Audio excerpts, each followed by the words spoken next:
ಆರನೇ ತರಗತಿಯ ವಿದ್ಯಾರ್ಥಿಗಳಿಗೆ ಎಜು ಆಲ್ರೌಂಡರ್ ಚಾನಲ್ಗೆ ಸ್ವಾಗತ. ನಿಮ್ಮ ನಾಲ್ಕನೆಯ ಪದ್ಯ ಮಗು ಮತ್ತು ಹಣ್ಣುಗಳು. ಮೊದಲಿಗೆ ಕವಿ ಕೃತಿ ಪರಿಚಯ. ಈ ಕವನವನ್ನು ಶ್ರೀ ಎಚ್.ಎಸ್. ಶಿವಪ್ರಕಾಶ್ ಅವರು ಬರೆದಿದ್ದಾರೆ. ಅವರ ಜನನ 1954ರಲ್ಲಿ ಬೆಂಗಳೂರಿನಲ್ಲಿ. ಕೃತಿಗಳು ಮಹಾಚೈತ್ರ, ಸುಲ್ತಾನ್ ಟಿಪ್ಪು, ನವಿಲು ನಗರ, ಮಳೆಬಿದ್ದ ನೆಲದಲ್ಲಿ.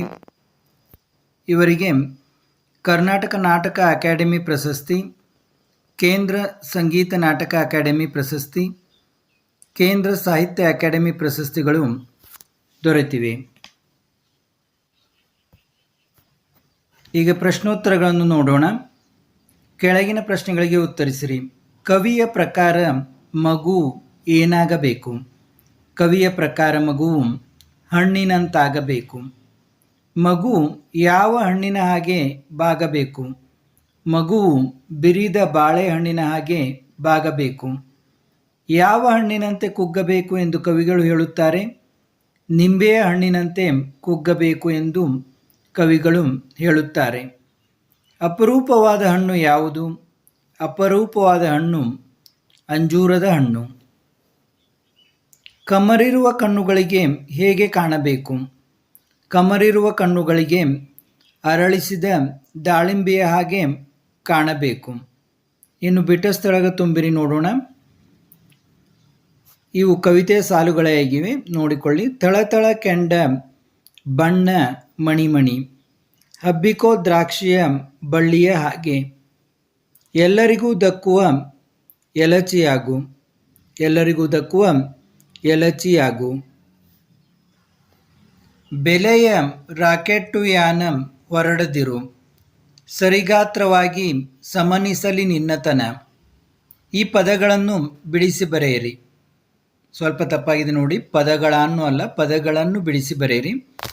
ಹಣ್ಣಿನಂಗಡಿ, ಹಣ್ಣಿನ ಪ್ಲಸ್ ಅಂಗಡಿ. ಕಣ್ಣರಳಿಸು, ಕಣ್ಣು ಪ್ಲಸ್ ಅರಳಿಸು. ತುಂಟರೆಸೆಯುವ, ತುಂಟರು ಪ್ಲಸ್ ಎಸೆಯುವ. ಹುಳಿಗಟ್ಟುವುದು, ಹುಳಿ ಪ್ಲಸ್ ಕಟ್ಟುವುದು. ನಿನ್ನೊಳಗೆ, ನಿನ್ನ ಪ್ಲಸ್ ಒಳಗೆ. ಅಪರೂಪವಾಗು, ಅಪರೂಪ ಪ್ಲಸ್ ಆಗು. ಕೆಳಗಿನ ಪದ್ಯಭಾಗವನ್ನು ಪೂರ್ಣಗೊಳಿಸಿರಿ. ಕೊಬ್ಬಿದರೆ ಚಕೋತನೆಯ ಹಾಗೆ, ಕುಗ್ಗಿದರೆ ನಿಂಬೆ ಹಣ್ಣಿನ ಹಾಗೆ. ಹುಳಿಗಟ್ಟುವುದು ನಿನ್ನೊಳಗೆ, ಸರಿಗಾತ್ರವಾಗಿ ಸಮನಿಸಲಿ ನಿನ್ನತನ. ಕಿತ್ತಲೆಯ ಹಾಗೆ, ಮೋಸಂಬಿ ಹಾಗೆ, ರಸಪೂರಿ ಮಾವಿನ ಹಣ್ಣಿನಂತೆ. ಈ ಪದ್ಯಭಾಗವನ್ನು ಬಾಯಿಪಾಠ ಮಾಡಿರಿ.